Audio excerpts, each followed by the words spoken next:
Good morning and welcome to This Week.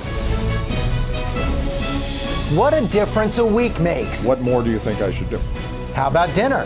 Today was a good step. He seemed very sincere in trying to get engaged in the process. Will Obama's charm offensive revive the grand bargain and finally break the budget stalemate? Senator Ron Johnson was there and joins our Powerhouse Roundtable with the inside story. Then, I have supported both a path to legalization or a path to citizenship. Let's wait for a few minutes and see how Jeb Bush changes his mind again. a double take from Jeb Bush on immigration. How will it shape a possible presidential race? Governor Bush is here and we'll ask him. Plus, I will speak as long as it takes. Rand Paul takes over the Senate. Facebook's Sheryl Sandberg takes heat for leaning in. My message is not one of blaming women. And we take on all the week's politics right now. From ABC News, This Week with George Stephanopoulos. Reporting from ABC News headquarters, George Stephanopoulos. Hello again. Could this be the week Washington got back on track? That's the question buzzing through the Capitol after the president picked up the phone, picked up the tab, and spent more quality time with rank-and-file Republicans than at any other point in his presidency. The first reviews have been encouraging, and in his Saturday address, President Obama showed some tempered optimism. Making progress on these issues won't be easy. In the months ahead, there will be more contentious debate and honest disagreement between principled people who want what's best for this country. But I still believe that compromise is possible. I still believe we can come together to do big things. And I know there are leaders on the other side of the aisle who share that belief. House Speaker John Boehner a bit more skeptical. I think it's a sign, a hopeful sign, and I'm hopeful that something will come out of it. But if the president continues to insist on tax hikes, I don't think we're going to get very far. And one of those Republican senators at dinner with the president Wednesday night here on our Powerhouse Roundtable, Senator Ron Johnson of Wisconsin. Good morning. Also the chairwoman of the Democratic National Committee, Debbie Wasserman Schultz, Congresswoman of Florida, our own George Will, Paul Krugman of Princeton and the New York Times, and the White House correspondent for Bloomberg, Julianna Goldman. Welcome to all of you. And let me ask you, Senator, what happened there? Well, it was a very honest, frank, pretty complete discussion of the problems we face in this nation. President Obama opened it up, really prioritizing the problems, certainly making the point that it's health care, it's Medicare. From my standpoint, the input I provided to him is if we're going to really get to an agreement, this is a good first step. I mean, you have to start meeting with people, you start developing relationships. You got to spend a fair amount of time figuring out what we agree on first. So many times we're talking about different numbers, and we have to first agree on the facts, the figures. One interesting point he made is he said, the problem with Medicare is about $1 of every. Basically, Americans pay in $1, but they get more than $3 out in benefits. He said people generally don't understand that. They think that money's theirs. And the point I made to him is, Mr. President, you are in a unique position to be able to make sure the American people understand that. We're not going to be able to solve these very difficult problems unless we start laying the groundwork and prepare the American people for the solutions. So will this lead to negotiation? I certainly hope so. I got a call from his chief of staff over the weekend to talk about what we need to do in terms of developing the process. So I'll certainly give the president the benefit of the doubt. The other side's not going to go away. If we're going to solve these problems, it's going to have to be done on a bipartisan basis. And I think most Republicans are more than willing to work with this president. We heard from House Speaker John Boehner, George Will, revenue is still the big issue.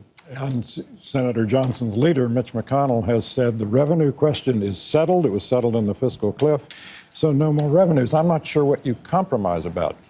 The charm offensive, one night dining together at the Jefferson Hotel, follows a long period in which the president has said Republicans don't just have bad policies, they're bad people that have bad policies. And it's hard to undo that in a night. Now, he needs 5 senators. That's basically what he needs to do. You need 5 justices to get something done in the Supreme Court. He needs 5 Republicans to come over to get to 60 with the 55 Democrats. I think it's unlikely. Go ahead. He needs far more than that. He has to bring the House along as well. So this has got to be a bicameral. This has got to be a robust process. And again, you got to take that first step. And the president did that. I think Republicans reciprocated. If the president lays out more far-reaching entitlement reforms on Medicare, for example, will Democrats in the House follow him?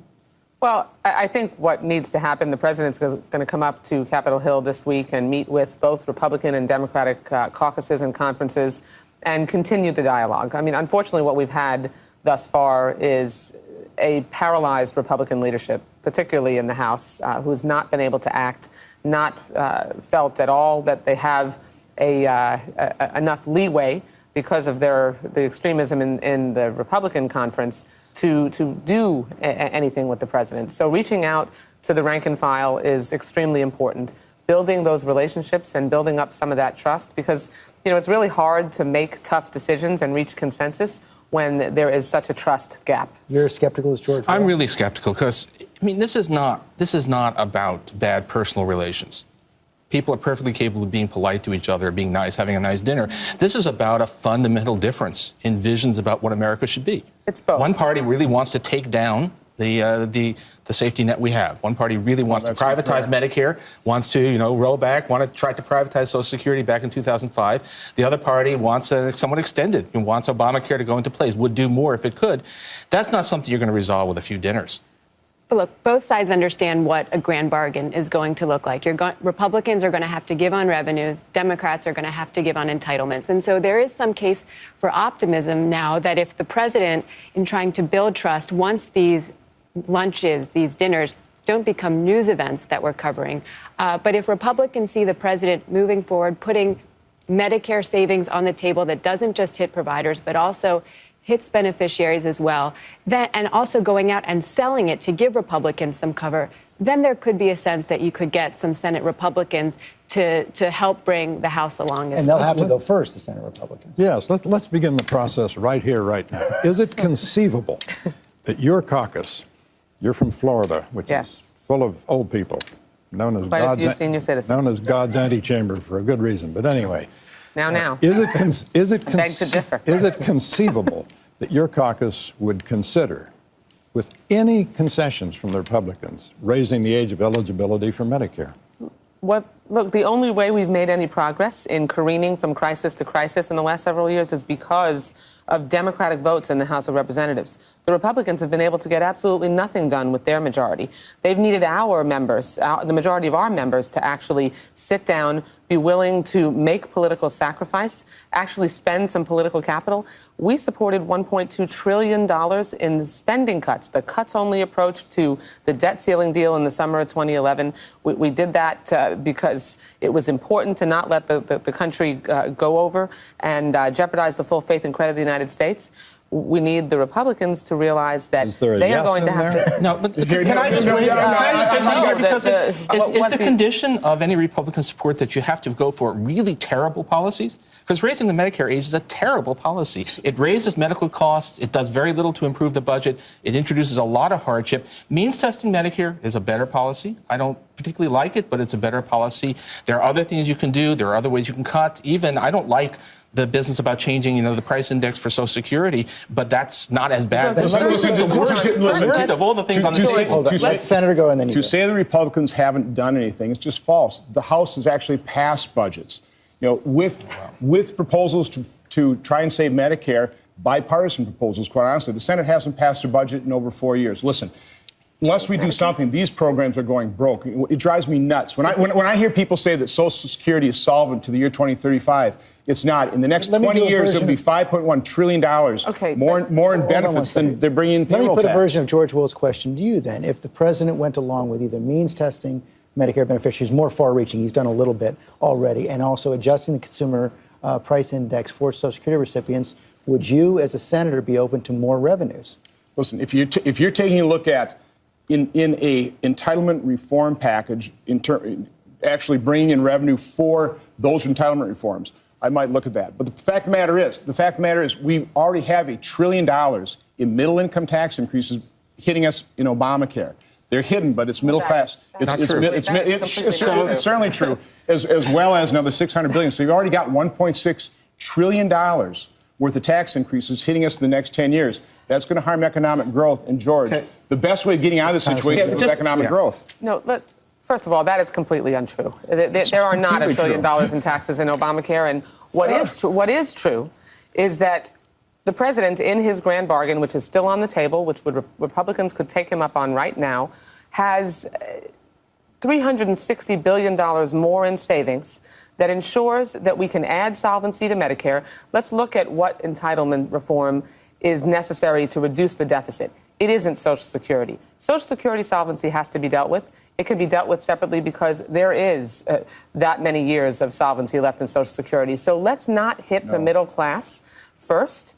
Let's make sure that we take a balanced approach to deficit reduction. And no, the Republican leadership cannot dig in and say that we are done with revenue, because we are not. We got $600 billion. The Speaker himself, in his proposal, in the grand bargain discussion they had with the president, had $1 trillion in revenue. And so there is another about $600 billion left that we could do in revenue. Just a question. You said let's start with the facts, but we've just run aground right there. We cannot agree. Exactly my point. It made my point. We have got to agree on the facts. But your facts are false, so we have a problem. They are not false. The Social Security thing. Social Security if it has a dedicated revenue base, it has a trust fund based on that dedicated revenue base. You can't change the rules midstream and say, oh, suddenly the trust fund doesn't count. Here's the problem with the trust. Here's the problem with the trust fund. The federal government owns U.S. Treasury bonds. It's the same thing. Is if you have $20, you spend it. And by the way, that money's spent. It's gone. You write yourself a note for $20, stick it in your pocket and say, I got 20 bucks. We've done No, you don't. You have a note that you have to sell in the open market. The trust fund is a fiction. It doesn't. It has no value. If you want to think of Social Security as not just being part of the government, then there's no such thing as a Social Security problem. It's just part of the general budget. And you cannot say on the one hand Social Security's trust fund doesn't matter. On the other hand, we're going to restrict it to only operating off payroll taxes. But this is garbage. I mean, it's important to realize that the facts that are being brought out here are in fact non-facts. And how do we go anywhere from there? Facts. Well, as Pat Moynihan famously said, everyone's entitled to their own opinion, but not their own facts. And we're going to start this chimeric negotiation from two sides that can't agree on the most basic thing. But we are going to have, one second, I said that's the first thing we have to do. We are going to have a lot more information on the table this week. Hold on one second. We're going to have a lot more information on the table this week. We're going to have budgets put forward in both the House and the Senate. Democrats in the Senate, Republicans led by Paul Ryan in the House. John Carl has more on that. This one, which again includes those fundamental changes to Medicare, may actually be more controversial than his last one, because this time Ryan is promising to balance the budget in 10 years. His last budget didn't balance until way out into the 2030s, and he's doing it entirely with spending cuts. In fact, I am told he will leave the spending levels under the sequester in place for the next 10 years. Meanwhile, the Senate is going to do something that they haven't done in 4 years. They're actually going to release a budget. Senate Budget Chairman Patty Murray is not promising to balance the budget, but she is promising to undo the sequester with a mix of tax increases and spending cuts found elsewhere. George? Julianna, Goldman, nothing from the White House probably until April. No White House budget until April. But Paul Ryan now able to get to balance in 10 years instead of 30, in large part because the economy has been doing better. Yeah, because he's counting the revenues from the fiscal cliff deal, $600 billion, also savings from the Affordable Care Act as well. But this is an important week for budget talks. The battle lines really are being drawn here, and we are going to see just how far apart both sides are. I think one of the questions for the White House, and this is why they started the charm offensive last week, to start softening the field here, is how they're going to respond to the Ryan budget. They say that they're going to respectfully point out the differences that they have, but the devil will be in the details of how respectful they're going to be. Nobody wants to see a replay of when the president famously gave his budget speech in 2011 and hammered Paul Ryan sitting in the front row there. And so it'll be a test of whether this civility will continue. So, George, we're going to have everything on the table probably by the end of the week, but my guess is that everyone in both the House and the Senate is still going to be hanging back till the summer to wait and see what really happens when the sequester starts to kick in. And then when we face this next deadline, the government running out of its borrowing authority sometime this summer. The Republicans like the sequester so far, but so far they like the sequester. And when Senator Murray begins by saying we're going to end the sequester, she's saying we're going to end the one thing Republicans think they've won in the last year in Washington. Are they going to like it in June? No, because this is, People talk. The sequester is mostly falling on discretionary spending. Discretionary spending is easy to cut because you just say, let's cut that number until you start to see the consequences. And it will start to build. And it won't just be White House tours. It'll be air traffic delays. It'll be, it'll be a lot of things that people actually value. In some ways, some of my liberal friends are actually also in a way welcoming the sequester because they think that as the effects kick in, it'll remind people why actually we need a government that does its job. And we'll put more pressure on defense, which could cause some trouble. And of course, that's the problem. 65% of the budget is off the budget. It's not. It's on automatic pilot. If you ran a business that way and basically said, healthcare, don't worry about what we're spending on that. Spend whatever. Same with retirement. You'd be bankrupt in no time. The fact of the matter is the federal government is bankrupt. The only reason it's not functionally bankrupt is because we can print money, and that's what we're doing. Can I say something about the state of the budget? There's a remarkable document that almost nobody noticed came out yesterday from the Congressional Budget Office about the budget. And what it said is it's projecting a deficit of $845 billion this year, of which fully half is what they call automatic stabilizers. Low revenue because of a depressed economy, unemployment benefits, which are high because of a depressed economy. With a fully recovered economy, the budget deficit would be down to about $420 billion, which is, in fact, a level that is consistent with a stable debt position. It is government out of the way, and we'll have the cyclically adjusted budget deficit now is back to what it was in 2006, back to what it was during the height of the housing bubble. So we are, in fact, we have already basically brought the budget under control, and nobody noticed. For the next 10 years. What CBO has also said is that if we don't replace this, if the sequester remains, we'll lose about 750,000 jobs. Evidence that a cuts-only approach like the sequester, particularly one that is indiscriminate, takes a meat-axe approach instead of a targeted, responsible approach to spending cuts with balance from closing tax loopholes that only benefit the wealthy and using that to reduce the deficit. Make sure that we also talk about entitlement reform, which, yes, I would be willing to support that if we have a balanced approach. And the only ones who, unfortunately, right now are on the side of cuts only is the Tea Party extremists in the Republican Party in the House and the Senate. Sequestration is a lose-lose for both sides. For Republicans, to the extent that they're seen as uncompromising to a fault, this is just going to hurt the brand even more. For the president, we're seeing robust job growth, great trends in the economy right now, and the sequester shoe has yet to drop. And to the extent that it starts shedding 750,000 jobs a year to push the economy back, that's bad for the president, will this, and that's one of the questions, though. We saw this robust jobs report this week. Is this going to actually make the sequester less? George, I don't think the sequester is going to be. I don't think the problem is going to be the fact that it hits the economy, although it will hit the economy, and it's a real shame because it looks like finally the engine is really catching, and just at the moment the engine is catching, somebody is pulling the plug. To make at what point do we restrain the growth in government? At what point? Spending growth has been exceptionally low under Obama. We just need to say that. We're up 23% of our economy in terms of government. Can I quarrel with your adjective about the robust growth? If the workforce participation rate were as high today as it was just 12 months ago, the unemployment rate would be 8.3%.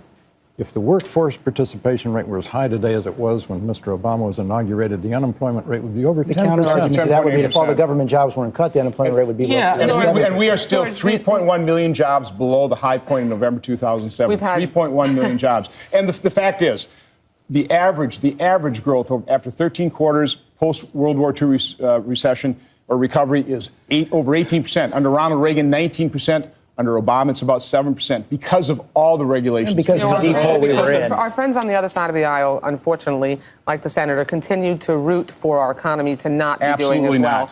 Absolutely the fact is we've had 37 straight months of job growth in the private sector. 4 of the last 5 months have been 200,000 plus jobs a month. Look, I want to start where we began, which is that there is a trust deficit between the two sides. I am someone... Big differences that have been displayed here for the last 18 months. So let's agree on numbers first. No. That's the problem. What we need to do... Turns out, not if you want to... Hold on. Right? We're going to have to take a break. Finish your thought. There is a trust deficit. And the way, in my experience, in 20 years as a legislator, that you close that trust gap is to sit down and continue to talk. I'm a lot more likely to reach consensus and agree on the facts when I have spent some time getting to know and working with the other side, and we've got to make sure that continues. The gulf is still wide. We do have to take a quick break.